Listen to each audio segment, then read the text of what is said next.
제일 중요했던 게 이재명 후보에 대해서 공판이 선거운동 기간이 공판이 잡혔잖아요. 파기환송심. 그렇죠. 5월 15일로 네. 잡혔다가. 근데 어제 이제 연기 결정이 나왔죠.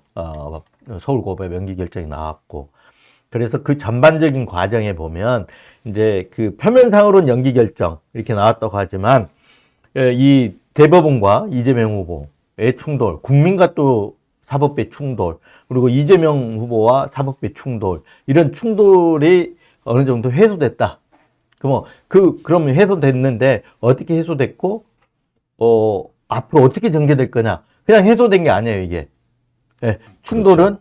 이게 표면적으로만 재판만 연기된 거고, 그래서 이재명 후보 측에서는 어떻게 보면 이제 저쪽에서 얘기하는 그 사법 리스크, 그리고 이재명 후보의 어떤 대선 출마에 대한 어떤 안개 같은 어떤 뭔가 장애물, 이런 게 거친 거지만, 실제 이재명 후보의 어떤 자격을 박탈하려고 했던 대법원의 그 칼날이 다시 대법원으로 지금 돌아갔어요. 그래서 그렇죠. 조희대 대법원장을 겨누게 됐단 말이에요.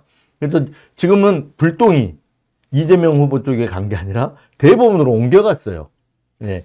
이게 이제 그 권력의 칼을 휘두를 때는 잘못 휘두르면 그 칼날이 칼자루가 돼가지고 칼 방향이 바뀌게 되잖아요. 그 자승자박이라고 얘기하는 자승자박이고 그렇죠. 자기 목을 지금 겨누게 돼버린 거거든요.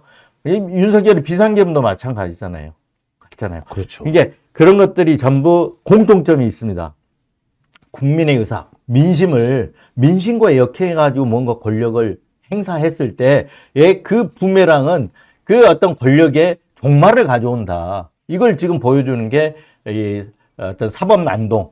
어제 제가 이제 기사도 썼습니다. 뭐 민주당에서는 사법 쿠데타라고도 부르기도 하고, 근데 저번 사법난동이라고 이렇게 이제 썼는데 네. 그런 어떤 사법난동이 지금 이제 진압됐다 이렇게 볼 수 있을 것 같고요. 비상계엄은 2시간 만에 이제 진압이 된 거잖아요. 그렇죠. 12월 3일. 근데 이거는 5월 1일 날 파기환송심 선고가 있었고 5월 2일 날 첫 공판이 파기환송심 첫 공판이 잡혔단 말이에요. 그러니까 대법원 선고에서 파기환송심 공판까지 24시간밖에 안 걸렸어요. 거의. 맞습니다. 네. 그런데 그렇게 5월 1일부터 숨가쁘게 전개되어 온 어떤 사법난동이 어제로서 일단 진압이 됐다. 네. 해소가 됐다. 이렇게 보는데, 그리고 나서 지금은 이제 대법원으로 향했다. 사법난동이 사법파동으로 가고 있다. 사법파동 아시죠? 그렇죠. 사법파동은 뭐냐면, 일선 법관들이 잘 안 나서요, 법관들은. 원래 조용히 말하잖아요. 판결로 말한다잖아요. 그렇죠. 그게 법관들은 판결로 있죠. 말한다잖아요. 네. 그래서 판사들이 뭉쳐가지고 무슨 성명을 발표한다든가 이런 행위들이 거의 없어요. 거의 없었죠. 역사상 들어봐요. 그렇죠. 그래서 그런 어떤 행위들이 나타날 때를 우리가 뭐라 그러냐면 사법파동이라 그러잖아요. 그렇죠. 근데 대부분의 어떤 법원의 어떤 정치적, 그러니까 사법부가 그 행정부에 굴복한다든가 뭐 이런 거에 대해 가지고 나오는 건데, 이런 대법원의 재판에 대해 가지고 전격적으로 이렇게 문제 제기를 하고 재판이 정치 재판이다 이렇게 하면서 대법원장 정치 재판했으니까 사과하고 사퇴하라라고 이 법원 내부에서 이게 법원 내부 게시판 글이 올라왔잖아요. 그러면서 그 글들이 제가 확인은 못했지만 어제 2개 올라왔고, 네, 저도 아침에 네. 그 내용들을 여러 개 확인했습니다. 그 내부만이 보셨나요? 근데 그 뒤에도 2개 올라왔고 또 지금 줄줄이 잇따르고 있다 그래요. 그러니까요. 자승자박 또는 부메랑이 돼서 돌아온다는 표현이 그렇죠. 지금 그런 상황이 되고, 말씀하신 사법파동으로 연결됐는데, 네. 그런 이 판사들의 글들이 지금 속속 들어오고 있습니다. 그중에 뭐 대법원장의 사조직이 아니다. 네, 사법부가. 네, 네. 그리고 네. 조희대 대법원장에 대해서 사퇴하라. 사실은 사법부의 수장이고 사실은 이 사법부의 대통령이라고 불리는 대법원장에게 일선 판사가 사퇴하라고 요구하는 일은 네. 쉽지 않은 일 아닙니까? 네. 어제 이제 그 공판을 연기를 하면서 원래 15일 날 잡혔던 걸 그렇죠. 대선 이후인 6월 18일로 연기가 됐잖아요. 한 달 정도 연기가 대장동 됐잖아요. 재판도 또 마찬가지로 마찬가지로 연기가 됐는데, 이제 이 어제 연기하면 서울고법 파기환송심 맡은 서울고법 형사 7부의 입장이 상당히 중요해요. 맞습니다. 어떤 얘기를 했냐면 그 선거운동의 균등한 선거운동 뭐 이런 얘기와 공정성 논란을 해소하기 위해서 연기한다 그랬잖아요. 헌법 정신에 충실한 내용이죠. 연기한다 그랬잖아요. 그렇죠. 근데 뭐가 중요하면 역으로 한번 생각해 보면 앞에서 선거운동 기간에 15일이라는 15일 선거운동 기간에 재판을 잡았다는 거는 공정하지 못했다. 맞습니다. 그리고 선거운동의 어떤 균등한 선거운동의 어떤 이 기회를 제공하지 않는 거다라는 점을 역으로 인정을 한 거란 말이에요. 그렇죠. 그런 거잖아요. 그렇죠. 그 얘기는 결국은 대법원장이 선거 개입을 했다라는 얘기하고 똑같았단 말이에요. 선거 개입이고 정치 개입이고. 거꾸로 이제 역으로 생각하면 그래서 이거는 굉장히 조희대 대법원장이 사법 처리될 수 있는 어떤 부메랑이다. 저는 이렇게 보고 있습니다. 그 반증이 어제 이제 연기 결정이거든요. 그렇죠. 네. 근데 그런 부분하고 굉장히 전격적이었죠. 사실은 누구도 예상하지 못했고 사법부에서 저는 예상을 어느 정도는 예상을 했는데, 네. 근데 사실 이게 이제 기일 변경 신청을 받느냐 안 받느냐 제가 제일 주목한 부분이 그거였거든요. 받을 것도 같다 이런 생각을 왜냐면 너무 국민들이 지금 난리가 났잖아요. 그런데 굉장히 빨리 받았어요. 저는 우리는 민주당원이 아니니까 모르겠는데 민주당에서 나온 얘기가 당원들이 얼마가 늘었다, 굉장히 많이 늘었다 그러잖아요. 뭐 5천 명이 삽시간에 늘었다고 예, 늘었다고 김희숙 그러잖아요. 의원의 얘기도 있었고 예. 여러 가지 주장이 나왔죠. 저는 이제 확인은 못 해봤습니다만 그게 뭐냐면 그 위기의식을 느껴서 어떤 그 이래서는 안 되겠다는 위기의식이 발동해가지고 국민들이 우리가 국민 어떤 선택권, 국민 주권을 발휘해야 할 시간에 그 사법부가 그거를 법원이 가져가면 되겠느냐 그런 어떤 것도 있고 그리고 사실 제가 지난번에도 얘기했지만 이재명 후보가 민주당의 후보이기도 하지만 국민 여론조사를 거쳐서 했기 때문에 국민들이 뽑은 민주당의 후보란 말이에요. 그렇죠. 네. 그런데 이제 이거를 사법부가 자격을 박탈하려고 하니까 거기에 대한 반동이 일어난 거잖아요. 맞습니다.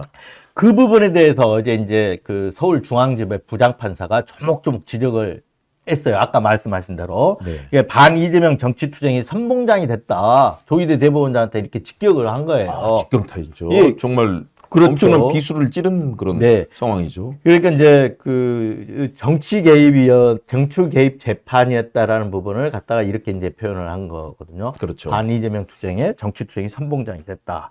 그러면서 이제 했던 얘기가 이렇게 얘기를 합니다. 이재명의 후보 자격을 박탈할 수 있거나 그리고 적어도 유권자 판단에 영향을 미쳐 낙선시킬 수 있다고 믿었기에 사법부의 명운을 걸고 과반 의석을 장악한 정당의 가장 유력한 대선 후보와 승부를 겨루는 거대한 모험에 나서기로 결심했을 거로 보는 게 합리적 추론이 아닐까요? 이렇게 얘기를 했어요.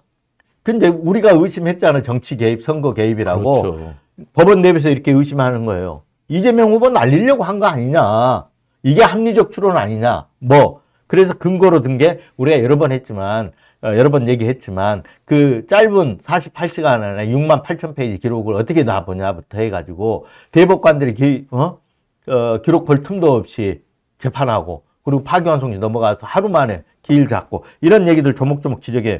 그런 부분이 이제 어떻게 문제가 되는지는 한번 바로 제가 뒤에서 얘기를 하겠지만, 아까 그 얘기하고, 바로 그 지점, 그 정치 개입에 이재명 후보를 날릴 수 있다라고 생각한 부분은 과대망상에 기반한 착각이다. 어제 이제 이렇게 얘기를 또 그 김주옥 부장판사가 지적을 합니다. 네. 근데 서울중앙지법의 부장판사라고 하면 굉장히 잘 나간 중앙지법의 좀 전국 최대 규모의 법원 아닙니까? 그래서 굉장히 중견 법관이고 잘 나가는 법관이죠. 그렇죠. 최고 엘리트 판사 중에 한 사람이죠. 중견 법관들이기 그렇죠. 때문에 이런 분들이 이렇게 막 적극적으로 의사표시를 하고 전혀 그러질 않아요, 잘. 그렇죠. 대중에게 잘 나타나지도 않고, 않고 오직 판결로 얘기하는 그렇죠. 그런 상황이었었죠. 그런데 이렇게까지 내부망에다 직격을 하고 한 거는 그만큼 사안이 심각하다는 얘기라고 볼 수가 있는 거죠. 파동이죠. 안에서는 부글부글 끓고 있고 이것이 그렇죠. 전체로 퍼져나가는 네. 상황들. 그래서 이제 어제 이게 진짜 사법파동으로 갈 건지에 대해서 제가 이제 법조인들 좀 취재를 해봤어요. 네. 그렇기 때문에 사법파동으로까지 가지는 않을 것 같다라고 얘기하는 분들이 있는데 어찌됐든 간에 사법파동으로 가든 안 가든 간에 이거는 내부의 어떤 조의대를 향한 내부의 어떤 그 항명 같은 거거든요.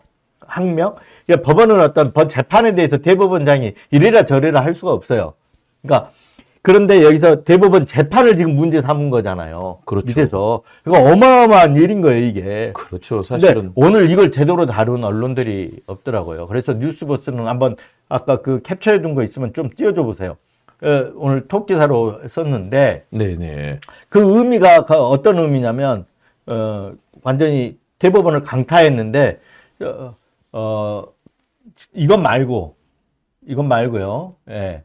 그렇죠. 제가 저 아침에 썼는데 대법원을 강타했고 재판 무효 가능성이 있고 그렇죠. 재판 무효 가능성이라는 건 정말 이건 뭐 혁명 같은 거죠. 엄청난. 근데 이거는 사안이죠. 대법원이 하는 게 아니고 재판이 이제 무효된다는 얘기는 뭐냐면 제가 처음 제기하는 거예요. 이게 이제 헌법에 따라서 헌법 그 27조에 보면 모든 국민은 헌법과 법률에 의한 법관. 지난번에 우리가 헌법 헌법재판관 임명 그 부분이 위헌날 때도 그런 얘기가 나왔었거든요. 헌법과 법률에 의한 법관에 의해 가지고 재판을 받아야 되는데 저 후보자 지명된 후보자가 대통령 목재판이 한덕수가 임명했을 때 그 법관들이 재판관들이 자격이 없으면 자격이 없기 때문에 권한 없는 자의 권한 행사이기 때문에 이게 헌법과 법률에 의한 재판이 아니다. 이런 그렇죠. 얘기가 나왔었잖아요. 마찬가지로 헌법과 법률에 의한 법관에 의해서 법률에 의한 재판을 하게 돼 있어요. 그럼요. 법률에 의한 재판은 이게 되게 중요한데 형사소송법에 보면 법률에 의한 재판은 우리는 증거재판주의를 채택을 하고 있어요. 그렇죠. 예, 사실과 이 사실에 따라 갖고 증거를 조사해서 거기에 대해 재판을 한다는 게 증거를 조사한다는 게 뭐냐면 소송 기록이 다 증거거든요. 그렇죠. 증거 기록을 다 봐야 되는 거예요. 근데 이번에 안 본 게 뽀록이 났잖아요. 그러니까 이게 그렇죠. 법률에 의한 재판이 아니라는 거예요. 형사소송법 위반이 되는 거죠. 그렇기 때문에 이 헌법과 위헌 위법 사항이 되는 거예요. 이재명 재판, 파기환송심 재판이.